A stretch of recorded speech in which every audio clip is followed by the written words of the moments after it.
The inside trading is off the chart. It is so crazy that that's legal. Yeah. It's so crazy that that's legal. Dude, so while that's going on, you're going to get mad at this guy for this? Well, this seems minor. Dude, you look at... No, that's it. And that's what's so kind of like funny about it is that like you think about, dude, the Clintons... Okay, Bill and Hillary Clinton have, since I was a little kid, I mean, since I was like 4 or 5 years old, was when he was governor in Arkansas. Their entire career is they were public servants and they ran a charity. And they're worth like $100 million. Barack and Michelle Obama.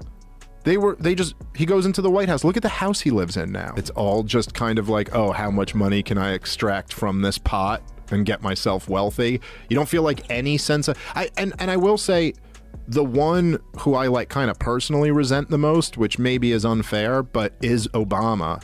Because so many of us did kind of buy into, at least to some degree, the thing he was selling in 2008. And you're like, wait, but you don't feel like you have you seen pictures of the house he lives in? Well, he's got multiple houses. He's got one in Hawaii. Yeah, right? But I'm talking about the one in Martha's Vineyard. It's pretty dope. Joe Rogan, speechless. Now, how often do you see that happen? But when a guest starts peeling back the layers on Obama's post-presidency fortune, the studio goes dead silent. We're talking multi-million-dollar mansions, tax-exempt foundations, and a financial empire that conveniently skyrocketed after leaving office. And it's all happening under the radar. Is this just smart business? Or is there something more to it? Before we dive in, make sure to smash that like button and subscribe for more content like this. All right, let's get into it. So let's talk numbers. When Obama first entered office, his reported net worth was a modest $1.3 million. Fast forward to today, and that number has ballooned to nearly $70 million. Book deals? Speaking engagements? Sure, that explains some of it. But when you start following the money, things get very interesting. Ever wonder why so many wealthy elites suddenly have charitable foundations? It's simple.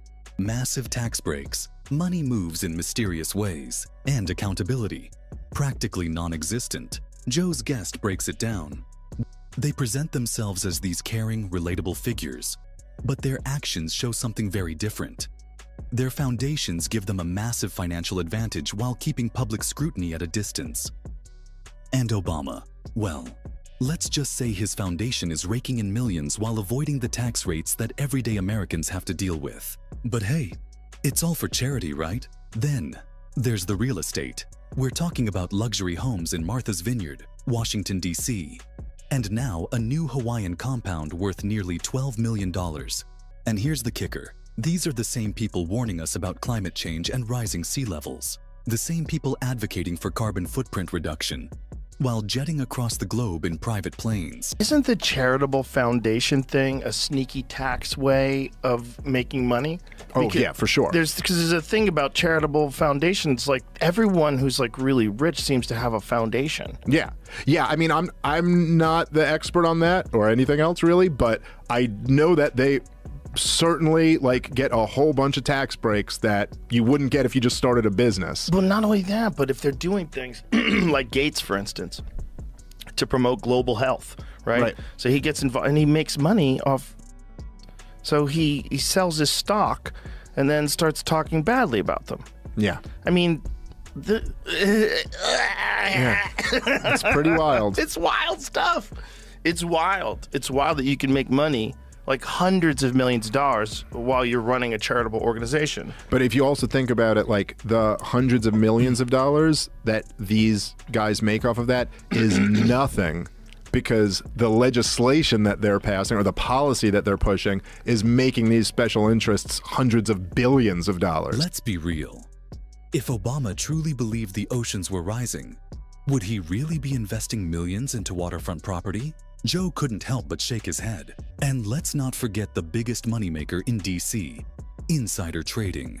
Ever noticed how politicians seem to magically know which stocks to invest in?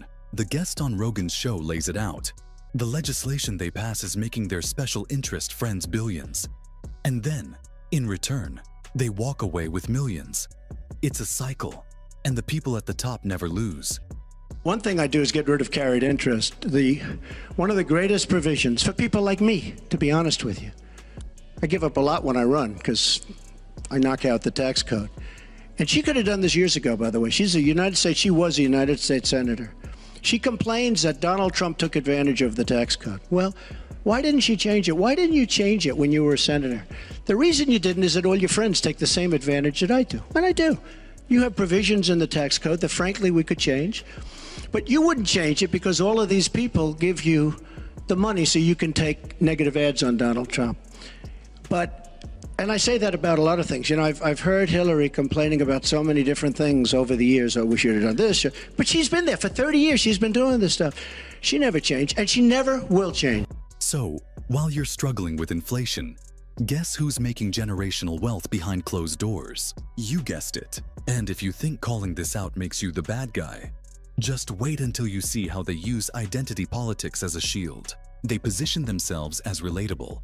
They talk about struggles, but behind closed doors, it's all about consolidating power and wealth. They preach sacrifice, but never seem to make any themselves, and people are starting to wake up. Many of us still live in fear as we go to the grocery store or worry about walking our dogs or allowing our children to get a license. I mean, just imagine. Aren't your girls driving? They're driving, yeah. But every time they get in a car by themselves, I worry about what assumption is being made by somebody who doesn't know everything about them. The fact that they are good students and polite girls, but maybe they're playing their music a little loud. Maybe somebody sees the back of their head and makes an assumption.